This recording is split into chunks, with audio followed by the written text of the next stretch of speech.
no gods, no life after death, no ultimate foundation for ethics, no ultimate meaning in life, and no human free will are all deeply connected to an evolutionary perspective. You're here today and you're gone tomorrow, and that's all there is to it. Dr. Will Provine, professor of the history of biology at Cornell University, gave us another disturbing glimpse into where Darwinism can lead. Oh, I was a Christian, but I never heard anything about evolution because it was illegal to teach it in Tennessee. Dr. Provine's first biology professor changed all that.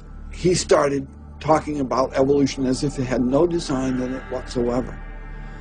And I came up to him and I said, "You left out the most important part." And he said, "If you feel the same way at the end of one quarter, I want you to stand up in front of the students in this class and tell them this deep lack in evolution."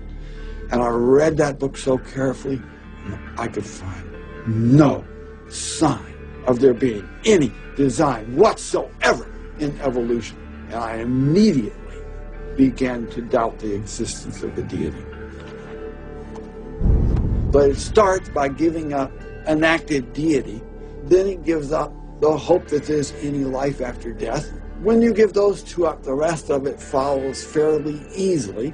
You give up the hope that there's an immanent morality. And finally, there's no human free will.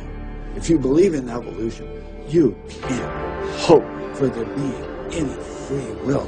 There's no hope whatsoever of there being any deep meaning in human life. We live, we die, and we're gone. We're absolutely gone when we die.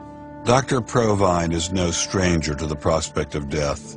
Nearly a decade ago, he was diagnosed with a large brain tumor.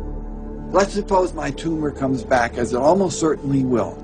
Well, I'm not going to sit around like my older brother did last year, and he was dying of ALS, Lou Gehrig's disease. He wanted desperately to die, but we couldn't help him die. I don't want to die like that. I'm going to shoot myself in the head long before then. I'm going to do something different.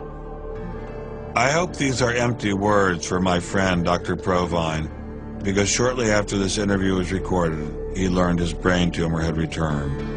I don't feel one bit bad about holding the views that I do. There's not anything in the views I hold that makes me, oh, I wish I had free will, or, oh, I wish there were a God. I don't ever wish that. Dr. Provine's deconversion story was typical amongst the Darwinists we interviewed.